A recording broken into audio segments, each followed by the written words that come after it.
Hi, welcome to Copenhagen. Thanks for dropping in. Hope everybody is doing well.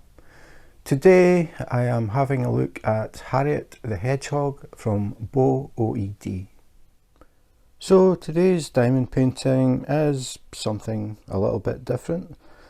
I just happened to stumble across this one at the local mall in Copenhagen, and they had these small cards. Now, the big difference between this and anything else that I've reviewed is this is not printed on canvas. It's actually on stiff card, so as you can see, it's probably aimed at or for kids. So, nice little picture of a hedgehog in a hot air balloon, 2 or 3 butterflies, some balloons, and some, I think it's going to be flowers in the middle. So just a cute little picture. As I said, I think probably aimed at kids to give them a chance to try diamond painting, something nice and small, doesn't take too long to complete, or something to do for the kids. You could stick these up on the wall or whatever in a nursery or that sort of thing. Anyway, just a fluke that I saw them and I thought, okay, I'll give these a try, do a little review, let people see them. So no canvas, as I said, printed on card. It cost 34 kroner 95 øre in Danish money, which translates to roughly just over $5 in American money, and just over £4 in British money. So it comes in clear bag envelope type thing, which is sealed. So I need to get the scissors. Try not to cut anything that I shouldn't. We'll have a look and see what we get inside.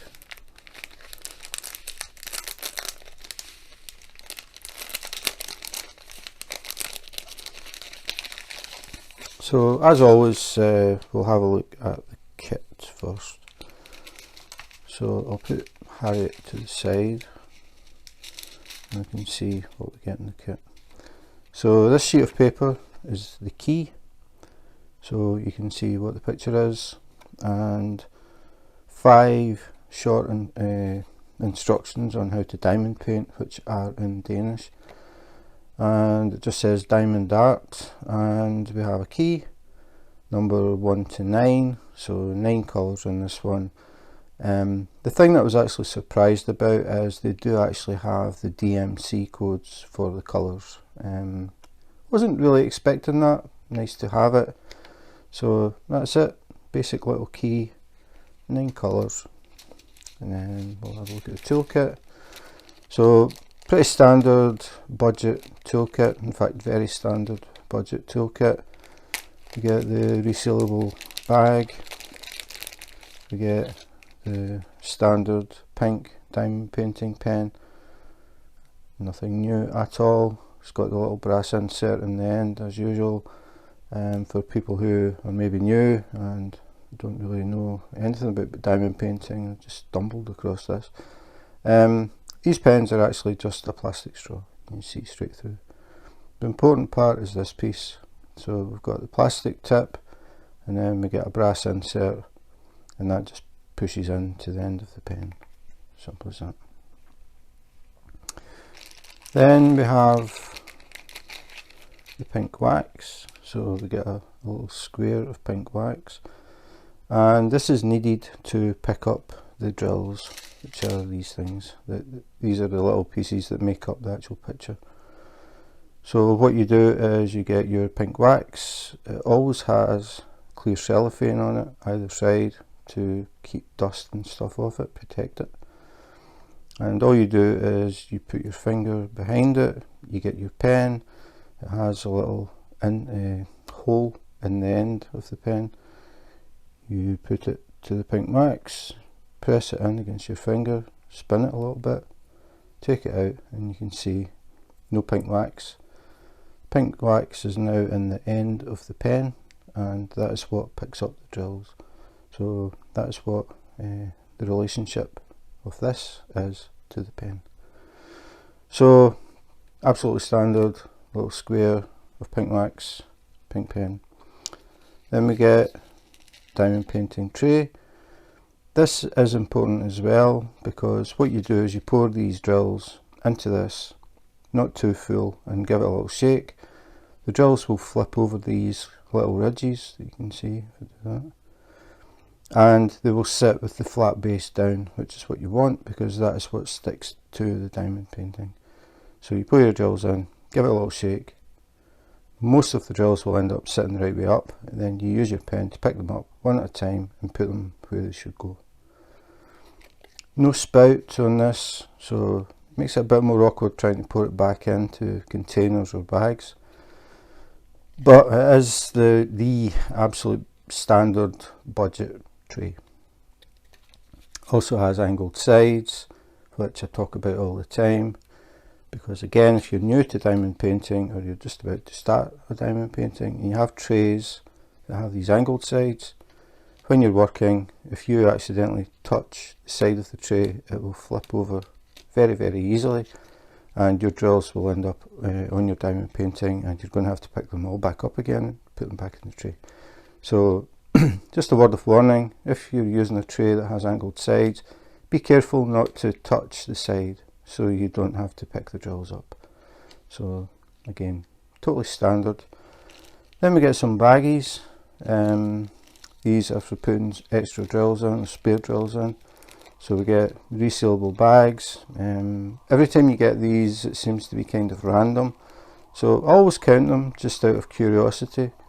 So we'll see how many we get with this little kit. So 1, 2, 3, 4, 5, 6, 7, 8. We have 9 colours, 8 bags.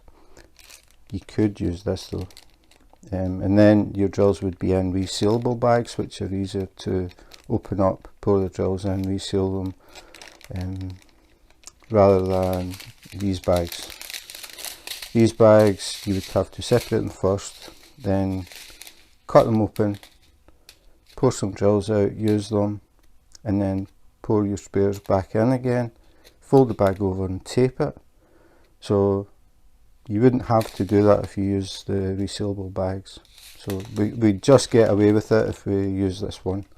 So we have 9 bags, 9 colours, that would work. Alternatively, when you're doing a diamond painting as small as this, the way that I would do it is I would just take a colour and do all of that colour. Just open one bag and do all of that one colour. Move on to the next bag, do all of that colour, and then you don't have to bother about putting them back in bags and that sort of thing. But when you're finished at the end, you probably will have spares, so these resealable bags come in handy for that. You can keep them, so you can pop them in here, put a little label on it with the DMC code, because it could come in handy. You could be working on a diamond painting in the future, and maybe you were working on a diamond painting with, say, DMC code 434, and you run out. If you've got some spares, you can use these. So it comes in handy keeping them. A lot of people do it. Just remember to put a label with the DMC code. The DMC code is a standard way of numbering a specific colour, and it's a specific shade of a specific colour. Like number 3470 is green, but you get a lot of shades of green. So this is 470, DMC code 470. If you get other kits with DMC code 470, it will be this shade of green, and that is obviously for this balloon. So that is the kit. We'll move that out the way and we'll have a look at the drills. So we should have 9 bags.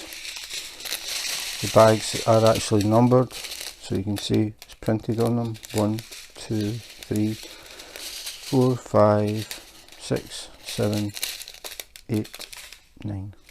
So we have all the colours that we need. And then we'll have a look at the actual drills. So you can see they are round drills. We can see sort of little dimples in the middle of the base. When I see that, I always think it's cheaper kits. If you buy other kits from other companies that are a lot more expensive, you tend to find that the drills are totally flat on the base. And I always think that shows a better quality of drill. I've done plenty of diamond paintings with drills with this little dimple, and the drills have never fallen off, so I don't think it really makes any difference. The main thing is the drills stick and stay, so that's all you want from the drills really. But just having a look through, you can see again these little dimples, but the colours are fine. I mean, the colours look nice, don't see any problems with them. Maybe some static there, don't know. Yeah, that could be static in the bag in that one. If you look at the other ones, when I move them, yeah, there might be a bit of static. Okay, yeah, there is actually, when I looked at it. So we've got a bit of static in the bags. That isn't really a huge issue. Once you pour them out into the tray and start using them, it really doesn't matter. It's more when you're trying to pour them back into things, they tend to, it's a problem trying to get them in because they tend to stick because of the static. But I don't think it'll be anything major. You sometimes get it, but the main thing is the drills are loose and they aren't clumping together, so we don't have any oil or anything inside the bag. Sometimes it can happen, oil from the machinery can get in the bag and the drills will stick to it and end up in a big oily clump. So don't have that problem, just the static could be a bit irritating. But when it's a diamond painting as small as this, it isn't really an issue, because as I said, I would tend to just open bag number 1 and do all of number 1. So that's it, the drills look okay. Wasn't expecting anything fantastic, to be honest, but they're fine. So then if we have a look at the actual picture, so here we have the little hedgehog in the basket in a hot air balloon. 3 balloons around it, 3 butterflies and a bunch of flowers. So hard card, but it does tend to warp. Don't know if you can see it's curving up to this end. So the way that I would do this to try and keep it still is I would use good old masking tape and take a piece, roll it into a circle. Don't have to be too accurate with it. So we've made a little loop, and then what I would do is I would just stick that to the back. I would actually do 1 in each corner and 1 in the middle, and then you put it down on your table and just give it a little press, and then it won't move. Because it's so small, when you're working with your hand, it could start to slide about and that sort of thing. So just to keep it steady, 5 pieces of tape, just any kind of tape, just put it in a little loop, stick it down, and then it doesn't move. So just a handy little hint. So having a look at it, we've got a clear cover. We need that because there is glue on this, so you can see when I tilt it, you can see where the glue is. The white part has no glue, so the only parts that have drills are where the glue is. And I'm just looking at this, looks like there's actually a little mistake there. If you look around this butterfly, there are glue dots, but there are no numbers. so I don't know why the dots are there. If we don't have a number, we don't know what colour it is.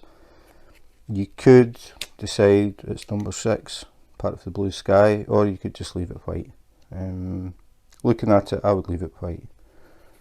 So you can just see when I tilt it, some dots there that we don't need. So having a look at it up close, what we're looking at is the print, just making sure that we can see all the numbers and everything looks nice and clear. We can read everything easily, so no problem with that. The print quality is actually very good. If I peel it back, you can see all these little dots of glue.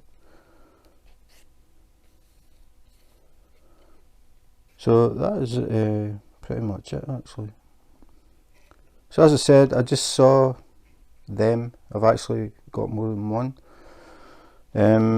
If anybody has been following me on Instagram, you will have seen the other ones because I did them as time lapses, and that is why I wanted the card to stay perfectly still. I didn't want the card sort of doing all this sort of thing in the time lapse, so I stuck it down 5 pieces of tape and they stayed perfectly still while I did the time lapse. So this is actually the last of, I actually bought 4, so I'll let you see what I got. So I'll put this one to the side, and the first one that I did was this, just to give you an idea of what it looks like when it's finished. So you can see in the light at the right angle, you can see the sparkles. So this one, none of them actually have names. Harriet the Hedgehog was just the name that I came up with. This one, I just called it Teacup Pup. But the actual kits don't have a name on them. So that was the first one I did. Then I did Polly the Pirate.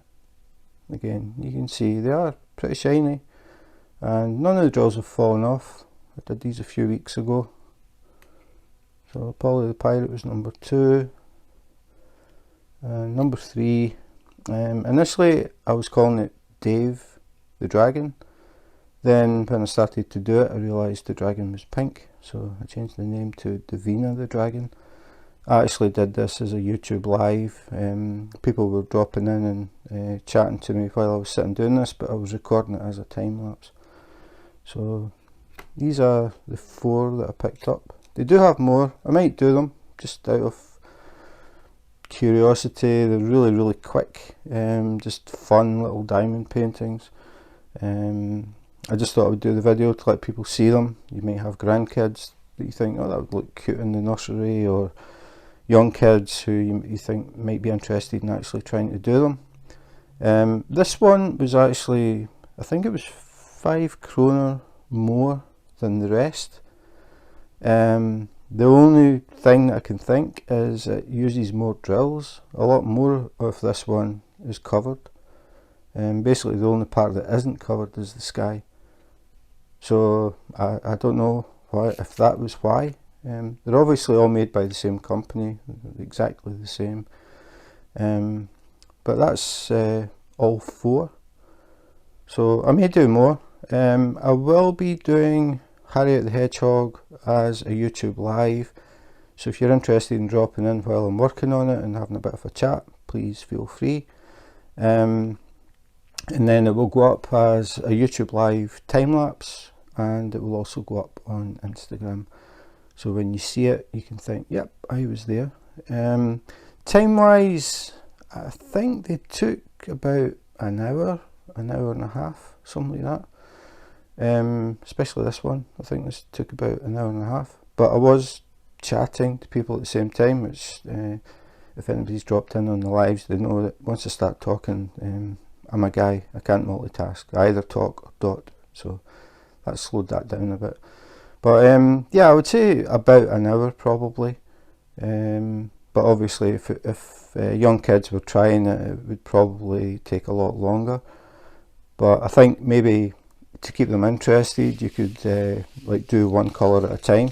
Just as I said, start with number 1, open the bag, and then all you're doing is looking for all the number 1 symbols. So quite a good thing for young kids as well, getting used to looking for the ones, and are you sure you've got them all, and that sort of thing. Makes it a bit of fun. So they could maybe just do all the ones one time and then come back to it a different day and do all the number 2s, then all the number 3s. It just depends, I suppose, how young the kids are and how quickly they lose interest. But hopefully over time you would get it done and they could have it in their bedroom. As I said, you just put some tape on the back, you can basically stick it up anywhere. Or you could just lean it up against something. It's really up to you how you work that. But that is it. So this is the little group of 4 that I bought. As I said, there were quite a few more. They also had larger sort of proper diamond paintings, but they were already framed. They come with a wooden frame and the canvas is already folded over and stapled. So the canvas has a sheet of hardboard behind it, so it's not soft and like saggy when you try and press the drills in, which means you can't use a light pad because light pad won't shine through the wood. But I will be doing reviews of some of them at some point in the future as well, so if you're interested in seeing them, please remember to subscribe, hit the notification button, and you might actually catch me doing Harriet the Hedgehog live. So that was Harriet the Hedgehog from Bog&ide. Actually, I think it's a good idea, these little cards. If you've got a young kid, these are pretty robust, pretty thick, solid cards, not canvas. I think for very small kids, if you actually did them and made it a bit of a game, ask them to give the character a name, that sort of thing. So as I said, they don't have names on the packs, so I just made them up. So Harriet the Hedgehog.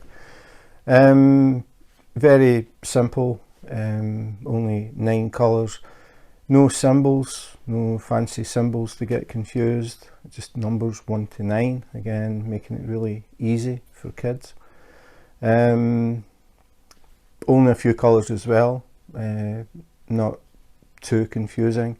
Just the whole thing to me is definitely geared towards younger potential diamond painters, and I think with a little bit of patience it would be a bit of fun to sit and do 1 or 2 of these with the kids, and maybe give the characters names and make up little stories and that sort of thing. I can see that being a really fun, maybe Sunday afternoon thing. And then when it's finally finished, they can have it in their room, or give it as a gift to their grandparents or whatever. I mean, I just think it's a really nice little project. Nothing too serious about it at all. And as I said, you can maybe do just 1 colour at a time. Okay, this weekend we'll do number 1, and next weekend we'll do number 2, that sort of thing. Just so you're not sitting there too long. I know that a lot of kids don't really have much of an attention span, so you don't want them getting bored, just make it fun. But yeah, I thought they were a good idea, just fun little projects, nothing major. Maybe this will get some little kids interested in diamond painting, and they'll gradually work their way up to doing full-size diamond paintings in the future, you never know. But it was nice to see. These were actually in the mall, and they were actually on stands outside the store, so you didn't even have to go in. I saw a few people looking at them, trying to figure out what they were. These were the smallest ones, but once they start going up to sort of proper diamond paintings, they were all pre-framed. None of them were just a canvas. They all came with a pine wooden frame. The canvas was stretched over it, stapled at the back, and there's a sheet of hardboard behind the canvas, so when you work it, it's firm. As I said earlier, it means that you can't use a light pad when you're doing these diamond paintings. So they went up to a reasonable size, but they did all look pretty beginnerish to me. They didn't have anywhere near the detail that you can get and the shading that you can get in diamond paintings, where they get to the point they actually look like artwork. They were more bold, bright colours, not a lot of colours, that sort of thing.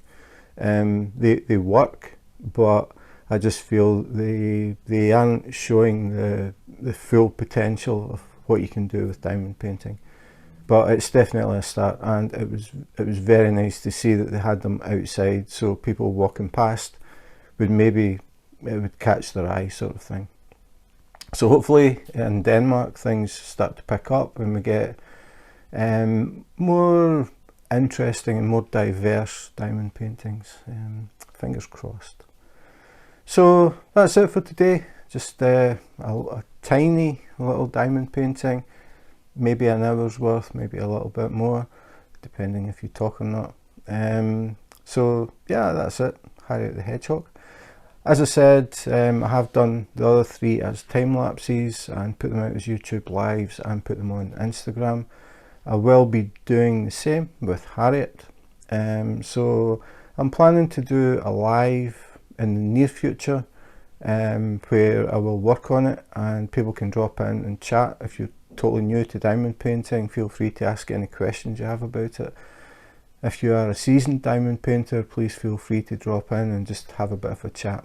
I always enjoy talking to diamond painters around the world, find out what they're working on, what sort of styles they like, which companies they like, which pens they like, which tweezers they like, anything. Also just learning a bit about where they live. So if you're interested in just shooting the breeze for a few minutes and watch me work on this one, please subscribe and hit the notification button. If you do that, you will get a little message when I go live or when a new video comes up.